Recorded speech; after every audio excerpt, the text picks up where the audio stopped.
Hello friends, welcome to ask Aslam. और हर weekend हम ये शो करते हैं जिसमें हम बात करते हैं आपके लिए, आपके बारे में, for that what are the exploration options in the study abroad domain, in the higher education domain, what's happening, what's new, what's current, and what can you tell these people, and what can you tell the world, basically, that what kind of career opportunities you would like to achieve and how it is going to benefit you. So let's look at some of the news first of all, and then we will take up some of the questions. And if you have any questions for me on live, so please feel free to write to me, and I'll be more than happy to answer your questions. And I've already got around 45 questions. Some of the parents are also there. So let me first read out the news. The first news is coming, which is very encouraging, and it's very fresh news. 9 July, it was reported in Times of India that how study abroad dreams are gaining ground popularity among the smaller cities and towns of India, and which is very, very exciting. Uh, I mean, traditionally, we know that Indian students, especially coming from Bombay, Delhi, Hyderabad, Bangalore, Chennai, are major cities whereby they are seeking the study abroad opportunities and going abroad. However, what's in this news has been highlighted, the even the tier 2 to tier 4. Earlier, it was just tier 2 and tier 3. Now, the tier 4 cities and small towns are also included in the list of aspiring places from where the students are seeking to study abroad. There could be many reasons why, but few of the reasons which has been highlighted here are like number one is a tech. The technology is really helping out the tier 2, tier 3, and tier 3 4 students and parents to reach out to this information, which was earlier were restricted to the bigger cities, whereby the concentration of the offices of study abroad companies, consulting companies, counselors were there. Now, thanks to YouTube channels, Instagram, or even the AI coming into picture and helping through various platforms to quickly identify the right universities and colleges, which is becoming very easy.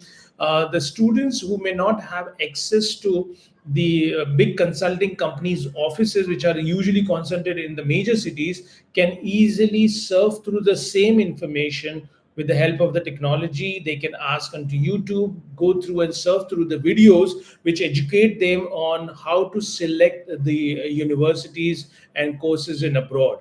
And that is one of the driving factors which has been noted here for the students to explore the study abroad options from the smaller cities of India. Another one is being added is the ambition.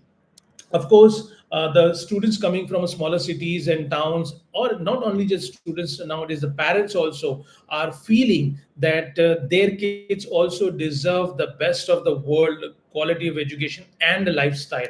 And in this scenario, what's happening is that cities like Kanpur, Coimbatore, Kota, Surat, and even Ranchi are are seeing a lot of Indian students trying to go abroad every year. And most of them have been noted the first generation who is going for study abroad learning experiences, and families are actually promoting. In fact, it has been noted in the research that most of the families have had the first time passport received in the family in the name of their kids, and these are the kids who are making them proud by studying abroad at the best universities. So this was the second reason. The third reason is also been mentioned here: the changes in the choices of the program. So traditionally, the students who are looking for mechanical engineering, MBA programs, civil engineering, these are all typical traditional programs. But student demands is increasing as the world is changing, the technology is being introduced in the respective fields. Hence, the demand to join the programs like artificial intelligence, public health, data science, environmental studies, global business management, biometrics, interdisciplinary approach.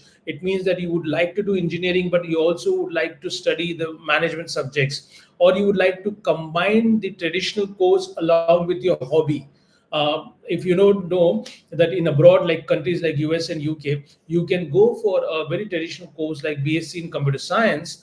At the same time, you can combine this bachelor program with photography, which could be just as your hobby, and you might have just learned a few tricks on photography. Here, you can go through the professional training experience and educational experience, and combining these two a completely different qualification of two different discipline together. So these are the reasons why also students are looking for, and today's generation is also very much aware about the climate change, the sustainability, the CO2 emission, and he wants to see this as a part of his curriculum because he see that as a future in which we are going to live, which is more sustainable world. And hence they are also demanding this program which may not be available in their towns. They may have to travel anyways from Ranchi or from Kota or from Coimbatore to the next major cities like Chennai or Delhi or Bombay. Then they might as well we want to think of traveling instead of Bombay or Delhi to maybe London and New York and do our studies. So anyways, do we have to travel? Why not to travel abroad? So that's also a change which has been noticed. Also, from a parent's point of view, parents are no longer afraid to send their kids. This is one of the reasons why, again, tier 2, 3, and 4 have seen the tremendous growth in the number of students going abroad. Earlier, the parents' mentality and their approach and exposure was also limited, and hence they were not very sure.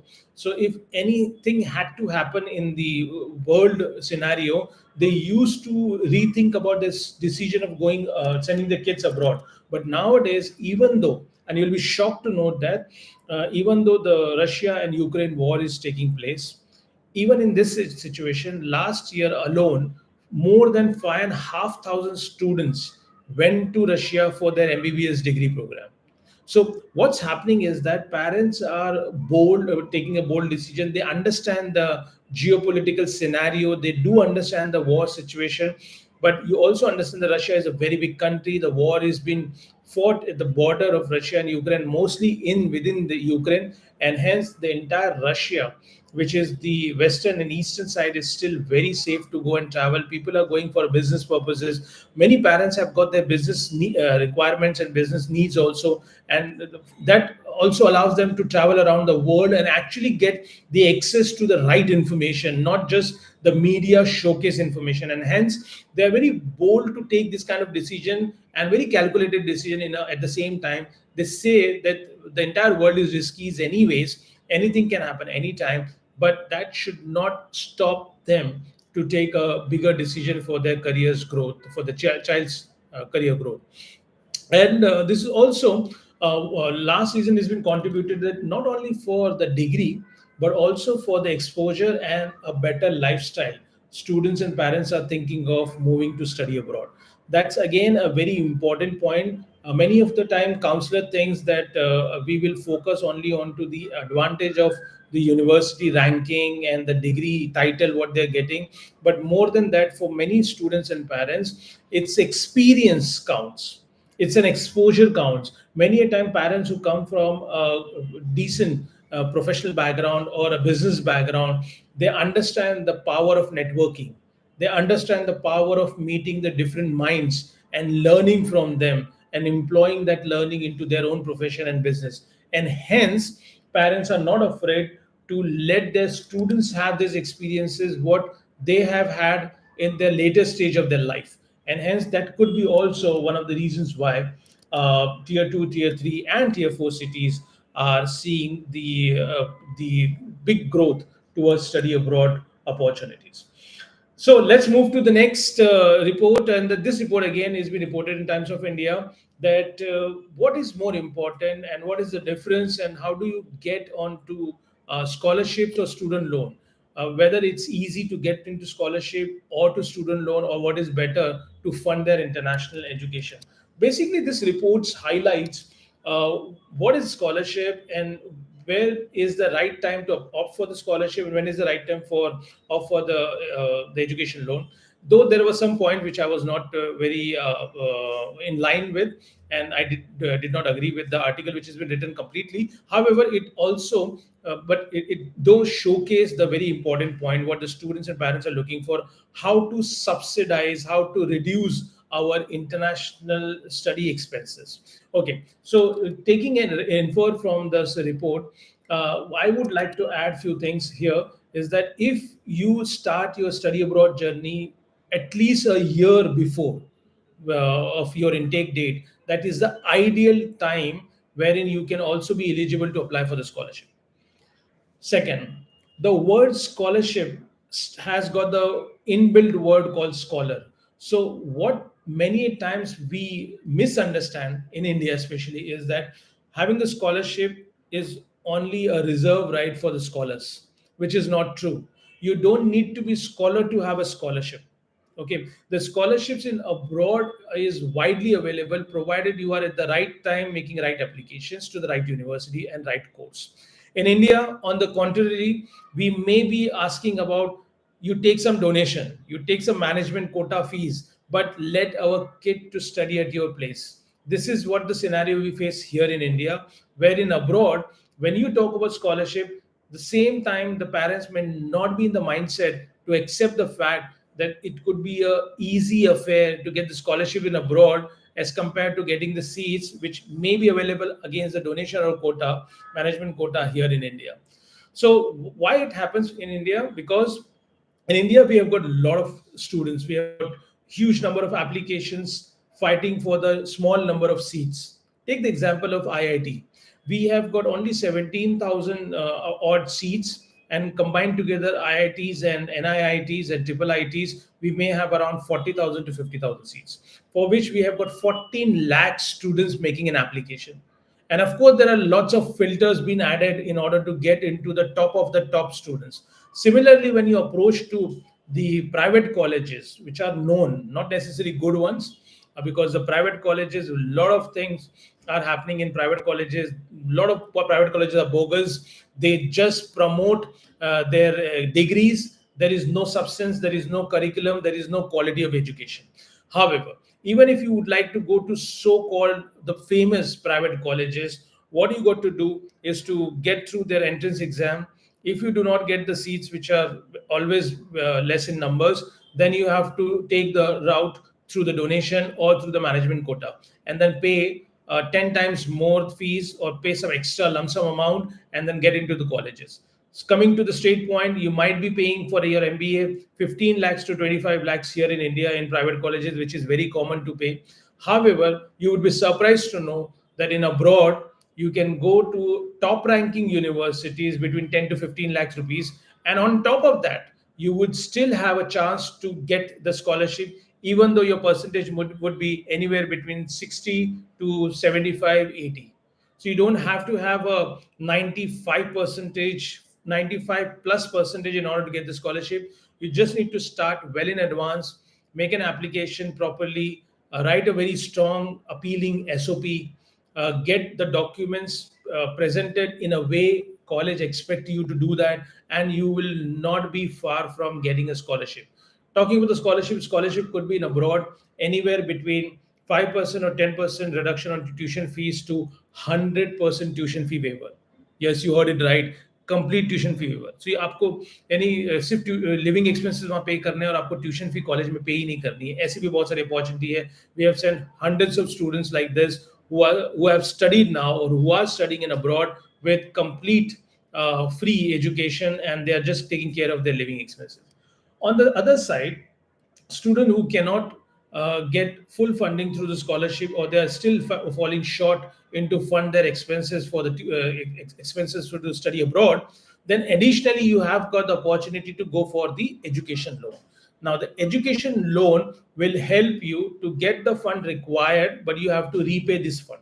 So this is a major difference. In the scholarship, you do not have to repay the fund. Once you get the scholarship, that much amount of money you are already saving on your study abroad expenses. But in education loan, you get the funding which you have to repay with interest in the longer duration in next 5 to 7 years. So this is a major difference. But yes, it helps you temporarily to meet your financial requirement. You are expected to earn better salaries once you complete the course in abroad. Usually it starts from 30 lakhs to anywhere between 30 lakhs to 90 lakhs per annum. And that is good enough for you to earn that amount, pay for your monthly expenses, and still make a decent saving to pay off your education loan expenses. In my experience, I've seen students completely repaying their education loan between 2 years and 4 years after graduating from the foreign university, which is quite faster as compared to repaying the loan here in India, which may take around 10 to 12 years. It's of course because of the high salary bracket. Now let's move to the third and last news for this week.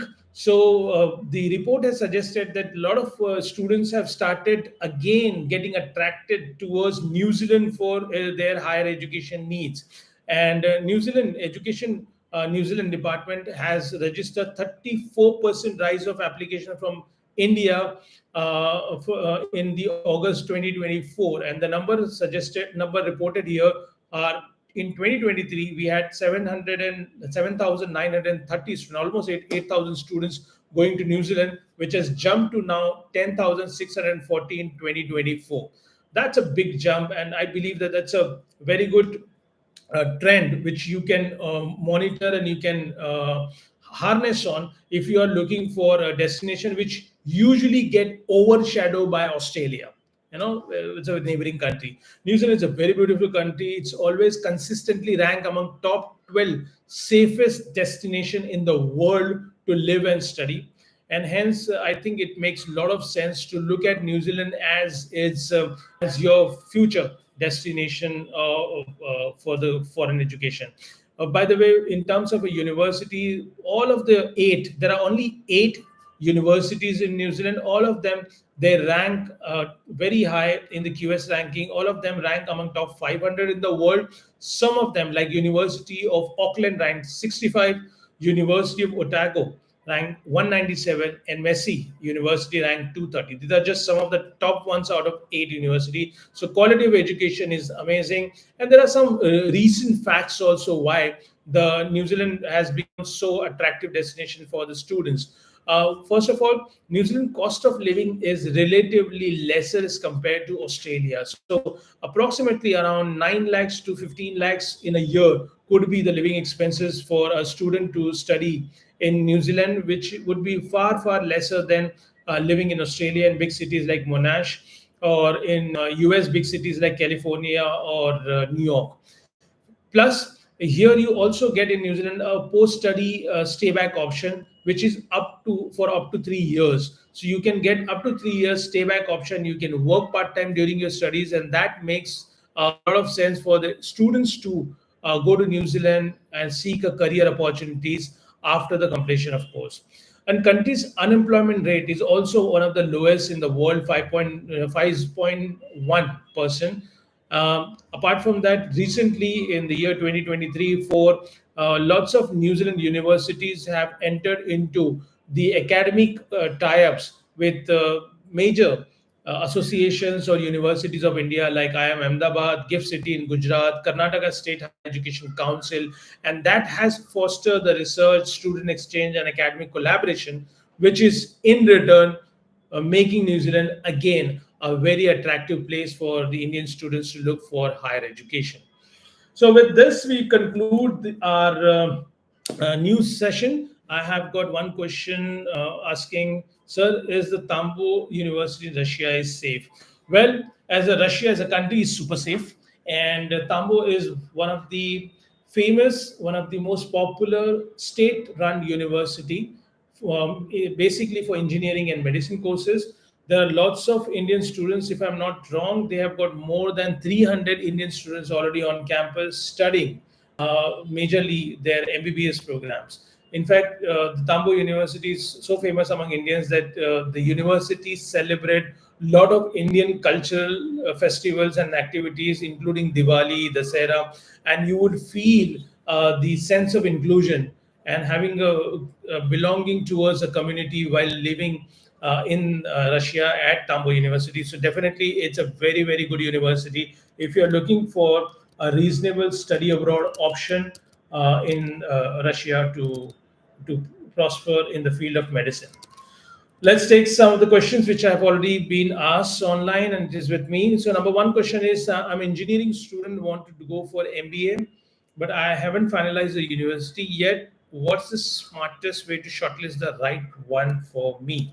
Well, there are lots of factors. I always suggest the students look at these five factors and then answer these five questions, which would help you in return to get closer to the right selection and right options of the university.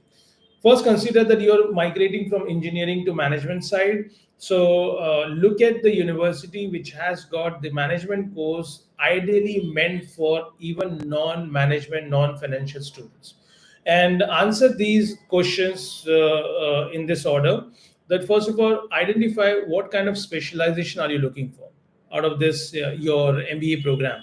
Maybe you want to go for general MBA, business management, finance, marketing, HR, global business management, etc., etc. So identify what kind of specialization you're looking for. Then identify that what is the duration which is important for you, because in abroad, if you're going for MBA, the MBA could be for 1 year or MBA could be for 2 years. And we have already covered in the previous sessions. You can check my other YouTube Ask Aslam videos, wherein I in detail discuss the difference between 1 year MBA and 2 years MBA. Again, that would help you to identify the countries and universities, because there are lots of universities and countries which offer straight away 12 months MBA. Some offer 18 months MBA, some offer 24 months MBA. Third, what is your academic percentage, and identify the universities matching with their eligibility criteria to your percentage achieved. So there are many universities who may welcome you even with your 55 and above percentage, 75 and above percentage, 80 and above percentage. So depending upon your percentage, you need to match their eligibility criteria. Also look into clearly that which university you passed out from India, because some of the universities in abroad have identified the percentage requirement in relation to the state or the university come from. For example, Mumbai University percentage requirement may be lesser as compared to if you're passing from, say, Annamalai University in South India. So since Mumbai University is considered to be one of the toughest universities so far as marks are concerned, so you do not easily get a good marks here. It's very competitive. So they may also discount Mumbai University. So if you're a Mumbai University student, you might get admission with your 65 percentage. But if you're non-Mumbai University and say you are from Annamalai, they may ask you to have 70 percentage. Depends. So next, you also look at the career opportunities, that what career opportunities that university or country is offering post study. Can you stay back in that country if you're looking for a long term job opportunities in that country?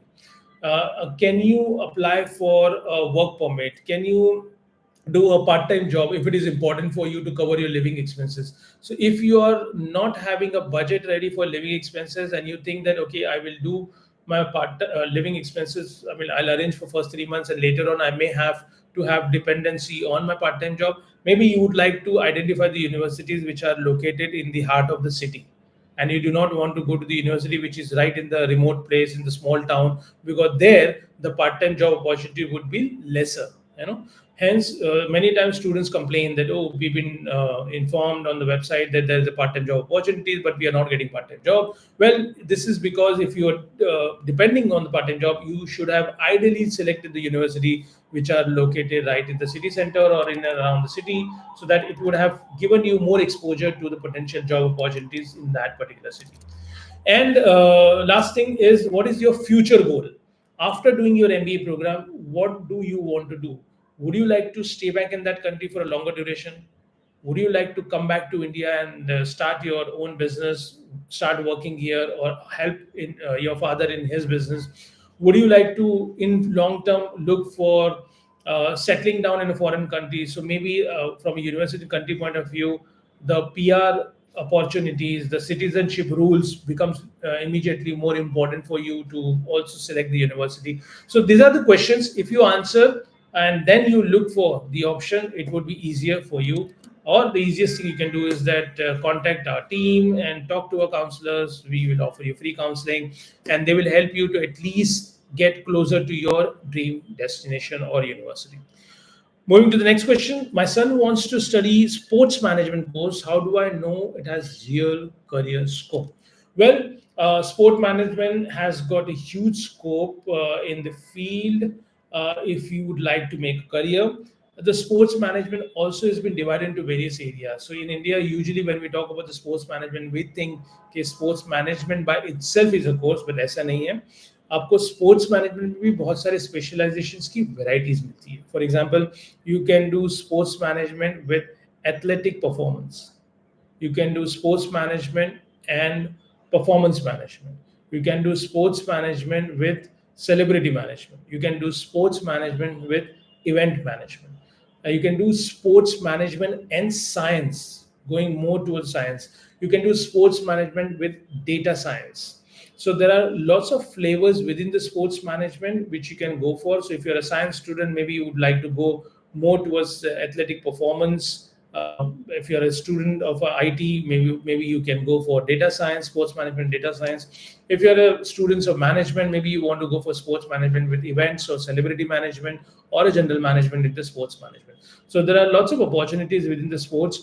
In India also now we are seeing that we are going beyond cricket. Of course, cricket is still rules our mind, soul, and heart. However, we are as a nation we are maturing and we are welcoming the other sports, and that's why our Indians' performance is improving in each of the Olympics games. At least we are competing at a good level, if not winning the golds for the country so oftenly as compared to our counterparts like China, South Korea, Japan. However, we are still competing at a better level as we used to do earlier, and we are showing interest. Like chess has become talk of the town few days ago, badminton, then long tennis, thanks to Sania Mirza.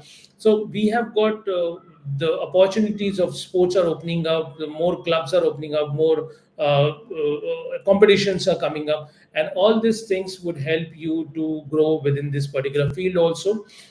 You can also do sports management with the traditional course, like you can do business management along with sports management. So that's also one of the options you can look for, and you can expand and explore this particular career opportunities. Next question: what role does LinkedIn play for students while studying abroad, and how early should they start using it? Very, very intelligent question. And this is actually one of the important topics which I always discuss with students before they travel abroad, during the pre-departure or even during the student sessions. You need to harness and the LinkedIn power. And in order to do that, first you got to learn the LinkedIn. It's no longer reserved for only professionals. Remember that as a student, when you're entering into foreign university, in 1, 2, or 3 years, anyways, you're going to get into a professional world, and you would want to prepare it for that life right now onwards. Alternatively, when you go and choose a course in abroad, which may have a co-op program or internship placement is included in your original program, then anyways you need to start applying for the internship opportunities. There are lots of sandwich degrees wherein you study, work, and then again study. In that case, you need to be professionally seen on a professional platform, and LinkedIn at the moment is the only known professional platform for the professionals. If you are not searchable on LinkedIn, HR manager company in abroad thinks that you are not professionally available to be hired. It's that strong. And for that matter, in India, you would want to learn how to operate LinkedIn. It's not just about making a profile, putting up your picture, writing about your university and some achievements, and yeah, that's it. And then your LinkedIn profile is ready. No, there are lots of things to learn. Join any online workshop which would help you to learn about the nuances and the tactics of LinkedIn in order to be expert in that. Identify which groups in on LinkedIn related to your field, related to your education, related to your career which you like to make, and you should join. Write about, think about, and learn about how to post in LinkedIn, which is way different than what you do in Facebook and Insta. Here you do not write about which friend you were hanging around with, which restaurants you visited yesterday for dinner, or what kind of birthday celebration you were part of with. Here it's a professional world, professional platform, and here you need to be seen professional, you need to talk professional, you need to connect, you need to comment on the professional thing or uh, future related things related to your career and study, and hence LinkedIn becomes very important. When you do all these things, you make a profile, you make a good post, relevant post, professional post as per the LinkedIn platform demand, and then you comment on to other relevant posts. What happens is that when you are looking for a job and when the HR manager or employer are looking at you to assess you as a person, as a professional, then they would see that you've been active, and you've been active in relation to the career what you're looking for. I had one example wherein the student wanted to go for hospitality management, but his Facebook and Insta page was full of his passion towards music. He has a mini music system with all sorts of instruments at home. And then most of the posts were talking about him being involved in music, how he created some musics, how he gave music to some advertisements and some corporate videos. And there was no LinkedIn page. When somebody who is going for hospitality management and has got the internship program included into your program, imagine that HR manager is going to look you on LinkedIn, you are not there. Then I may try to find you out on Facebook or Insta. I find you there, but with complete different interest. I'm seeing you completely enjoying your music. And then you are trying to apply for a hospitality management related career, or say front office job with me in the hotel, five-star hotel. Do you think the HR manager would be interested in this kind of profile? Of course not, right?